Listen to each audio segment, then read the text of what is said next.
we're going to do a game and break down a scene from Backrooms. So, I want to break down the eating together scene where Mary's tied up. The figure in with the red hair is clearly his wife, because we've done seen a picture of his wife. The guy sitting at the table with a beard is his arch nemesis that runs the other furniture factory. That's actually probably doing good business. We never see. And then the person in the chair with the lamp, I believe, is him as a child, considering they found him in the Christmas room. So it looked like maybe Clark had an abusive childhood because he hid in the dark and had a light by him at all times. And the only one that's kind of nice to him is the kid. I think the wife is clearly the wife because she is terrified of Clark and Captain Clark, the large, gigantic pirate Clark. Clark literally cuts her hair off.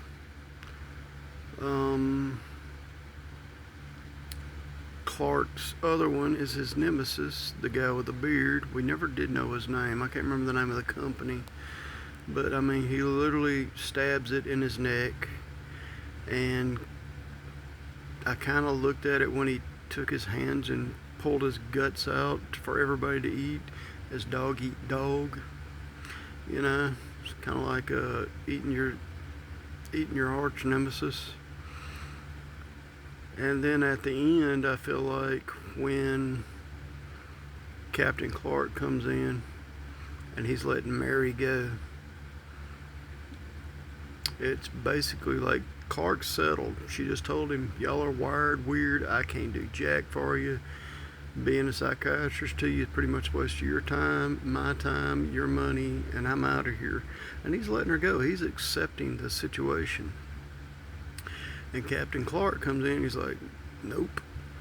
And he's like, I'm wired differently. It's okay. It's okay. And I feel like we don't know how long Clark was there with Captain Clark and the rest. They've all seen how he acts. And Captain Clark is basically Clark's rage, because that's why he's trying to, while the wife figure takes off hauling butt.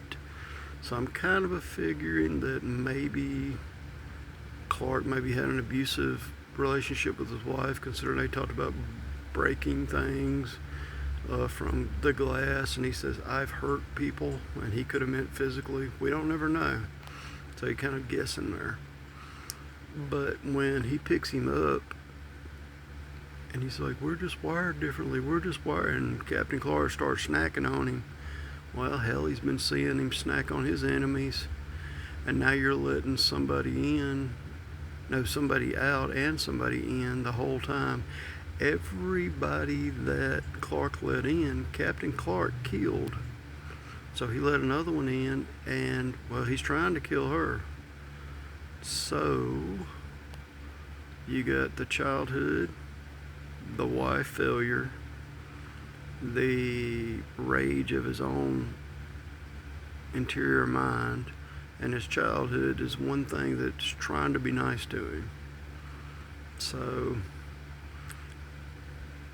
I feel like he was ready to just stay there, man. He gave up on life and he just stayed in the back rooms. So I'm going to break this down a couple of times. I'm going to go back and I want to do one of the Mary situation at the very end of the movie. I don't think people realize what all they were seeing, and if you go through it, I've now watched that movie 3 times, and honestly I want to go back and watch it again for one more thing I was just told.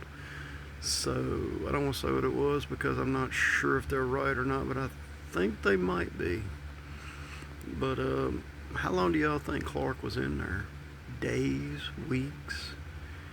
She didn't come get him until she got that recording. But how long did it take for him to send her, hey, I've opened the window, talking about basically her childhood being trapped in a home with a psychotic mother that was scared of the outside world. So it was like he become her as a little girl, and now he's in there, and he's like, I opened the window. I'm like, hell no, you closed the window, bro. You've literally done what her mother did to her, to yourself. So I will say this: those two people intertwined quite well. Their stories really hit really hard on each other, and it was like the flip side of a coin, like Two-Face and Batman. It's like you could see the connections. And when we get to the Mary story, you're really going to see the connections. But I ain't gonna say I'm 100% correct, but I think I'm damn close.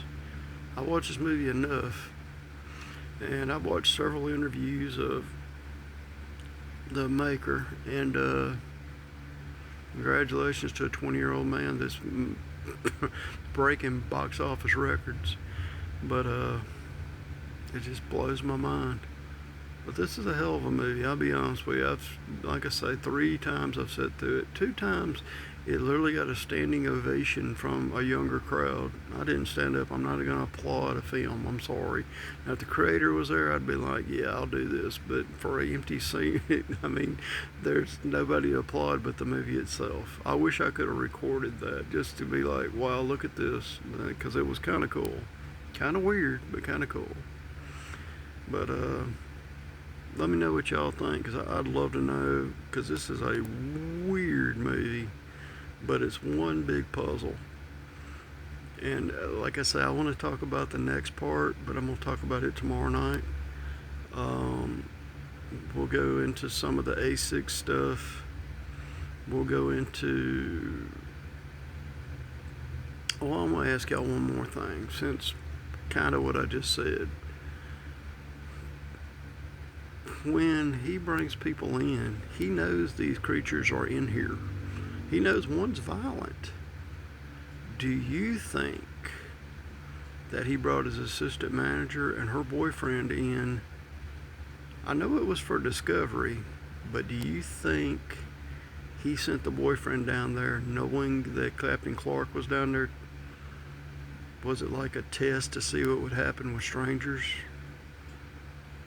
And at the end we see, oh, I forgot this part about the eating thing. When he opens the refrigerator, there's his manager's head. Alright, now, who killed the manager? Was it Captain Clark? Was it him? So who did it, Clark or Captain Clark? He said, I tried to help her. So how did he try to help her? She had no head. She was a head. That was it. So... I don't know, I'm kind of curious. There's a lot of stuff. If they ever put out a director's edition and we get to see more, you know, some of the unanswered questions like that one, like who killed her, love to know it. So, well, anyway, till next time, guys, have a good one. Alright, I guess I did forget to talk about one thing. The conversation they're having is basically Mary and him. She's come to the conclusion Clark's lost it. Clark chokes her out, puts her in that room, ties her down. Clark finally accepts that he just wants to be that version of Clark, locked in that little room for the rest of his life, eating fake people. So, what else can you say? I think she kind of looked at Clark like her mom, like she couldn't do nothing for her mom and she couldn't do nothing for Clark. So she accepted it and she got the hell out of there. And Clark kind of accepted that maybe he was the problem in his own marriage the whole time. Alright, so I wanted to clear that up too. I wanted to cover it all. Till next time, y'all have a good one.